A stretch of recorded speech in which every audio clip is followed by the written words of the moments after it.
Hello. Welcome to the tour of pleasure here in the Enchanted Kingdom of Hermione. I'm the Lord Chamberlain of the Enchanted Kingdom, Zip Gun. We're up here, we're going to do another deep dive. We're going through the works of Kiss. Because I think Kiss are the worst band in the world. And I figured before I die, I should probably listen to every record all the way through, carefully. And considered, a calm, considered appraisal of this music, because it's so popular. So I've been doing it, and it's been not unrewarding. It's been tedious. And I mean, I'm kind of, what is it? Wallowing with the turkeys instead of flying with the eagles. I've made it to Love Gun. Now, Love Gun is, I think, if you look at it now, at this very late stage of the game, Love Gun is basically the end of the second era of Kiss. If you can say that the first era of Kiss was culminated by their first live album, Kiss Alive, which is the record that, of course, broke them, then this would be the end of the second era, which consisted of Destroyer, Rock and Roll Over, and this album, Love Gun. Because right after this, they put out, wait for it, Kiss Alive 2. Of course they did. Now, this record came along, they were going great guns. They were really kicking ass. And they were, other than Destroyer, which was a very big production by Bob Ezrin and featured all kinds of crazy stuff, once that record really broke, they just toured their brains out. And then at the end of touring their brains out, they'd come in and very quickly they'd do an album. And for both of these next two records, Rock and Roll Over and Love Gun, they got Eddie Kramer. Now, Eddie Kramer's a darn good producer. And I've listened to these records and they just sound so dull and flat and they're just lifeless. And it's because of the production style of the time, which was don't put any reverb on anything. Make it really, really, really kind of dead. And now Eddie wasn't stupid. Eddie knew that nobody in Kiss could sing. So he did what you always do with a singer who can't sing. You put a whole bunch of slap echo on him, or slap delay really, and make it sound like he's singing in the bathroom, because we all know that everybody sounds better when they sing in the bathroom. And so this had been a problem since the get-go with this band. Nobody in the band could really sing. Paul Stanley kind of sounds like a bogus black guy. On the live album, I keep saying he sounds like, what's his name? Steve Harvey from Family Feud. He's got this completely bogus sort of black, ebonic kind of thing going. Gene just can't sing at all. Gene just sort of harungs at the mic. And Ace didn't sing, ever. This is the first record he sings on. And he's certainly no worse than Gene. So, I mean, I don't know why he never sang before. And the shock for me is that Peter Criss is probably, not by a lot, he's probably their best singer. And he gets his shot at the can here too. So what you have here is an expedient record. Boy, is this an expedient record. It is something like 32 minutes long. There are 10 songs. The songs are meted out as you would expect. There are no song doctors on this record. No time. No time for song doctors, man. We got to get this record out. So what you have is your usual melange of Paul Stanley songs, Gene Simmons songs, an Ace song, a Pete Criss song. And in this case, on this album, and there's always one curveball. In fact, this record has two curveballs. But in this case, there's a curveball right at the end of it, which is weird because this record runs out of gas pretty fast. I Stole Your Love, Paul Stanley sings it and writes it. You know what? It's not a bad song. And it's It's not particularly predatory in its manner. It's more like a rock star kind of song. It's got a good hook. The singing is adequate at best. This is followed by Christine 16. Yes, Gene Simmons gets to do 2 songs in a row. This is never a good sign on a record. So, Christine 16 is, not shockingly, about an older man having a crush and wanting to have sexual relations with a younger woman, or let's call them girl. This song has not aged well. And of course, song number 2, just like Nothing to Lose, song number 2 on their first album, which was his song about convincing his girl to have anal sex. The third song is Got Love for Sale. This is just a plain lousy song. It's all about how great Gene is and how he can provide you with whatever sexual satisfaction you need at a price, of course.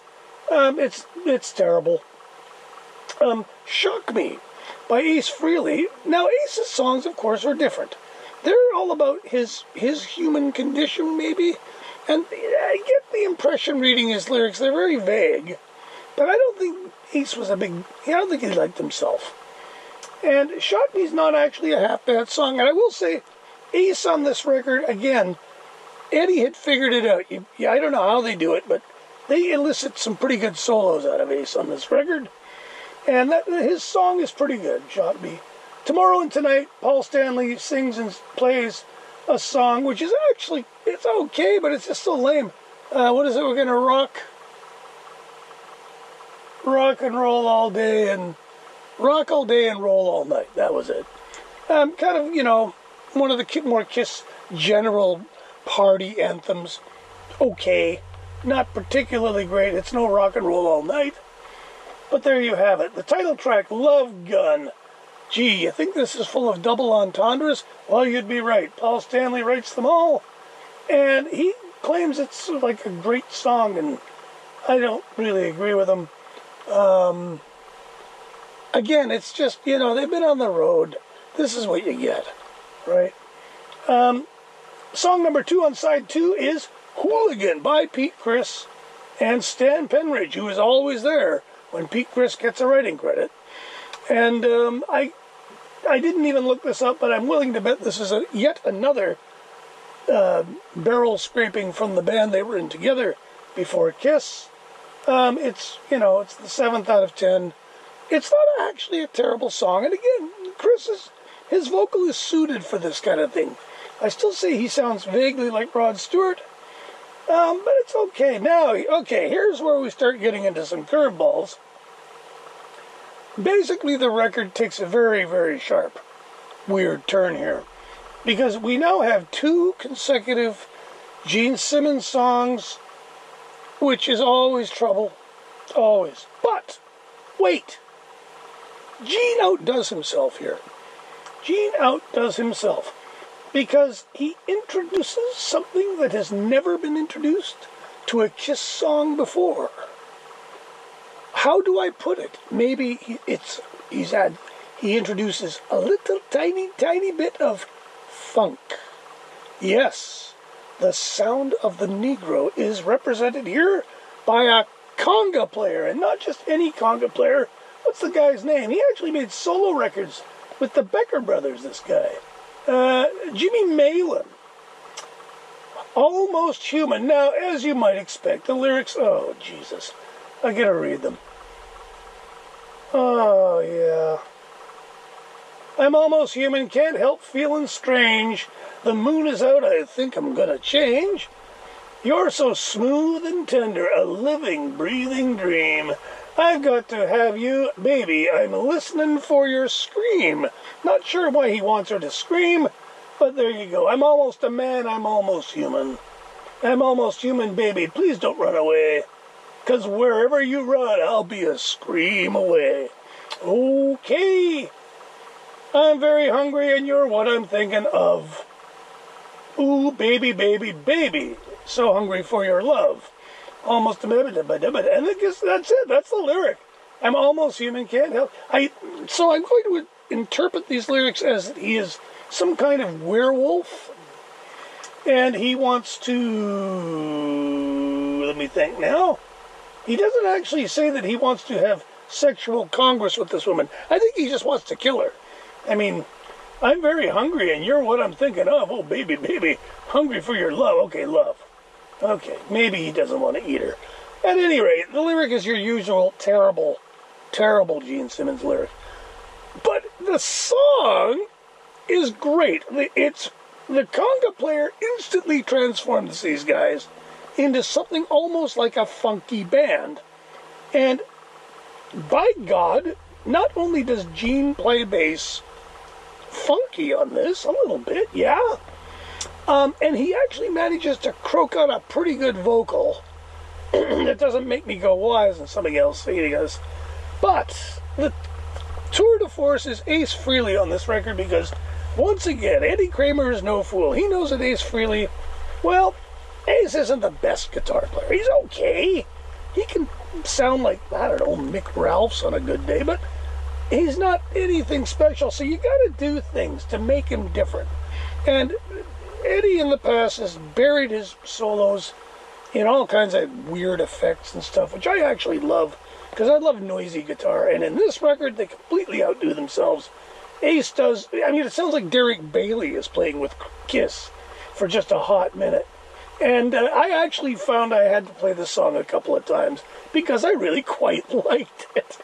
So there you go. In a sea of terrible, terrible, terrible. Now, like I say, the lyrics, okay.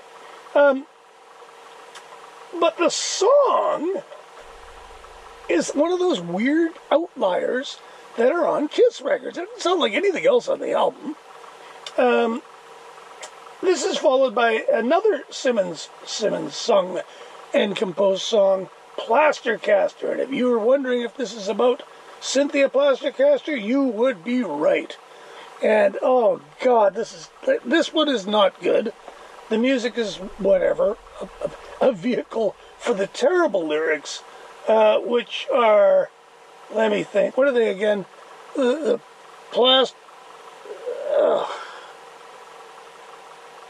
Something about the plaster's getting harder, and my love is amazing, or I don't know what the hell. It's terrible. It's a really terrible song, and of course it's second to last on the album, which is where you put a terrible song.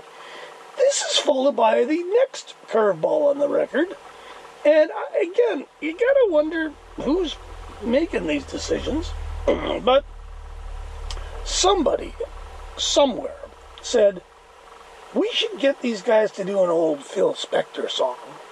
Because, you know, I don't know. And so they do, Then He Kissed Me. Then She Kissed Me. They gender change it.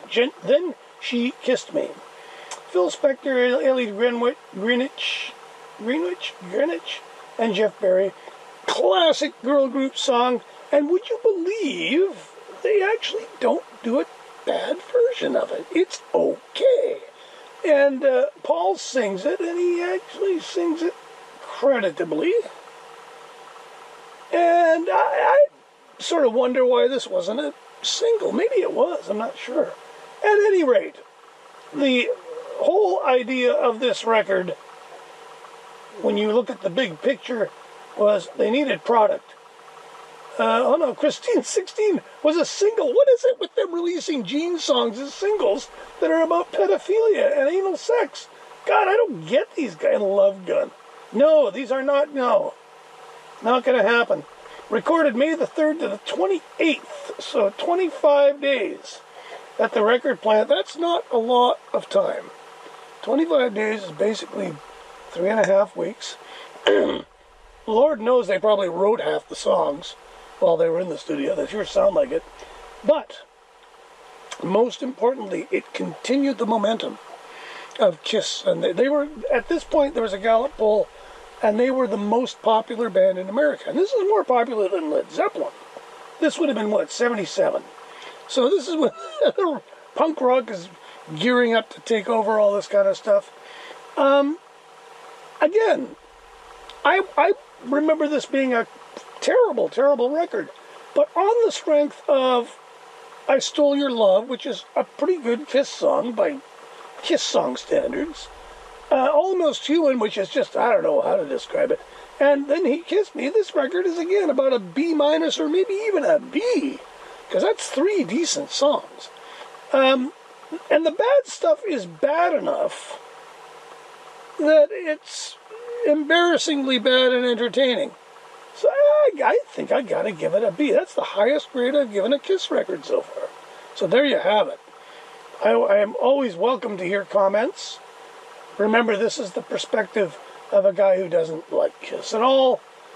Trying to figure out their place in history has been a bit of a hobby of mine the last little while, and we're going to continue with this further. Thanks for watching. Don't forget to subscribe and comment if you wish. Take care of each other. We'll talk to you later.